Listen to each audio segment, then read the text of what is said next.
Oxygen से भरी वायु को शरीर के अंदर लेने की क्रिया को इनहेलेशन कहते हैं और कार्बन डाइऑक्साइड से भरी वायु को बाहर निकालने को एक्सहेलेशन कहते हैं। बगैर सांस लिए हम अधिक देर तक जीवित नहीं रह सकते हैं।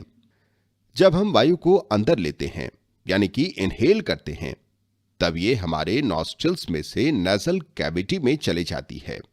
नेजल कैविटी से वायु वेंट पाइप या श्वास नाली में जाती है, जिसे ट्रेकिया भी कहते हैं। फिर वायु दो छोटी ट्यूब्स में चले जाती है, जिसे ब्रोंकाई कहते हैं, और फिर ये हमारे फेफड़ों में पहुंचती है। फेफड़े चेस्ट कैविटी में होते हैं। ये कैविटी रिब्स या पसलियों से घिरी रहती है। एक बड़ी मांसल चादर की तरह संरचना जो डायफ्राम कहलाती है, वह चेस्ट कैविटी को आधार प्रदान करती है। ब्रीदिंग यानी कि श्वसन में डायफ्राम और रिब केज या पंजर की गति भी शामिल होती है। जब डायफ्राम नीचे की ओर जाता है तो इससे चेस्ट कैविटी बढ़ जाती है। हमारे शरीर में वायु नॉस्ट्रिल्स से प्रवेश करती है।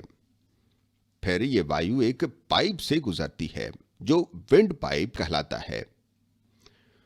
वायु पाइप के दोनों हिस्सों में जाती है जो ब्रोंकाई कहलाते हैं, और आखिर में वायु लंग्स में पहुंचती है, जिससे कि लंग्स फूल जाते हैं।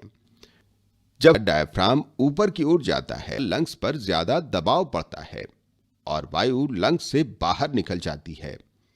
यानी कि वायु जिस रास्ते से हमारे शरीर में प्रवेश करती है, उसी रास्ते से बाहर निकल जाती है, यानी कि लंग्स से ब्रोंकाई में, फिर वेंट पाइप में, फिर नेसल कैविटी, फिर नॉस्ट्रिल्स के द्वारा शरीर से बाहर।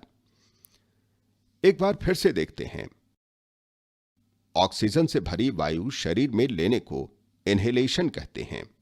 इनहेलेशन के दौरान रिब्स ऊपर की ओर बाहर की ओर बढ़ती है, चेस्ट कैविटी बढ़ जाती है और वायु लंग्स में जाकर लंग्स को फुला देती है। कार्बन डाइऑक्साइड से भरी वायु को शरीर से बाहर निकालने की प्रक्रिया को एक्सहेलेशन कहते हैं।